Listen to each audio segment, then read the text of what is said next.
The Philippines has launched an educational tool that it hopes will raise awareness about what it sees as its territory in the South China Sea and the importance of those waters to Filipino livelihoods. The move comes hot on the heels of a war of words between the Philippines and China. CNA's Buena Bernal, this report.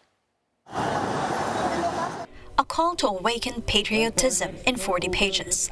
This is how Philippine authorities describe a comic book that's intended to explain concepts related to the West Philippine Sea, how the country calls its maritime zone in the larger South China Sea.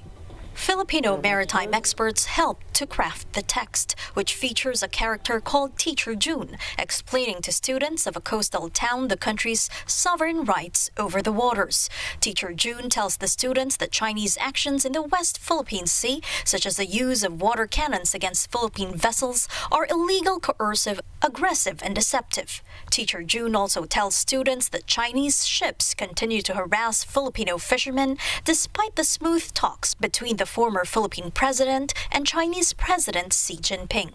One can't help but notice that Teacher June somewhat resembles President Ferdinand Marcos Jr. The comic's first round of publication was funded by donations. The U.S. envoy in Manila was in attendance at the book launch. China had earlier rebuked the U.S. for what it called intrusion in regional affairs after U.S. Secretary of State Marco Rubio slammed Chinese actions in the South China Sea as dangerous and destabilizing.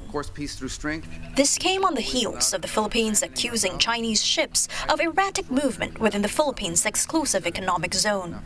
美国不是南海问题的当事方，也无权介入中非两国之间的涉海问题。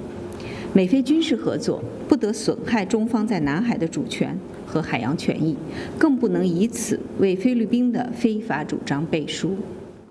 But the Philippines' National Security Advisor Eduardo Año says it is what he describes as Chinese maritime aggressions that violate the United Nations Convention on the Law of the Sea.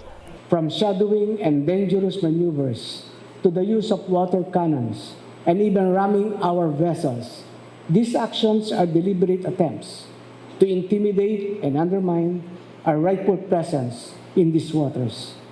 The Philippines is Southeast Asia's oldest democracy. It is also the only South China Sea claimant state that has secured an arbitral victory against China over maritime entitlements in the disputed waterway.